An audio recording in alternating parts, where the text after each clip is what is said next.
Hello, Dr. Black.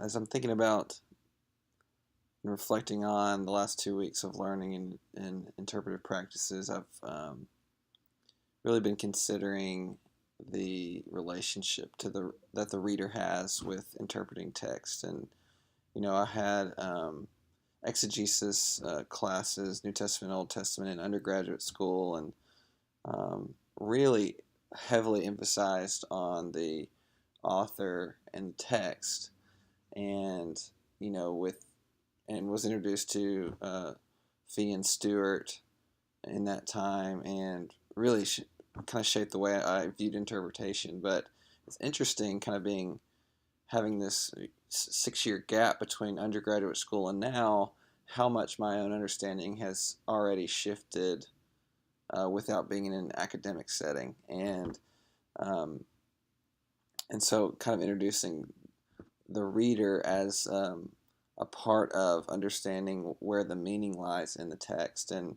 one of those examples is interpreting Psalm 121. I think my professor pointed this out in the Old Testament introduction class a couple quarters ago, where he talks about how all the different ways that text is interpreted through the centuries, whether that be people on pilgrimage. They look and see that I lift up my eyes to the hills. Where does my help come from? My help comes from the Lord, maker of heaven and earth. And that had been interpreted as a pilgrimage psalm. It's also been interpreted as a psalm about the high places in the gods and goddesses, and the idol worship that was happening on high places on mountains. And so it was like, where does my help come from? Does it come from those high places, those idols, or does it come from Yahweh?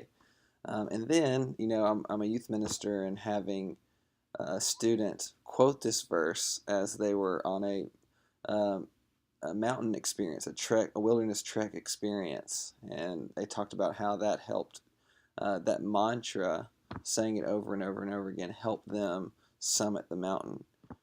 And then you kind of ask, where does the meaning lie? Is it the original um, audience and who was singing and writing this first, or was it years later when it was reinterpreted as a pilgrimage psalm, or years later when a student in 2018, 2019 reads it as they're summiting a mountain for encouragement? And so it's really interesting, the play that happens with the text and the reader and the author, and I'm really excited to dig into that. And of course, I have to wait a little bit before we get there, but I think it's going to be a really great class. So I thank you so much for leading it. I'm looking forward to the journey.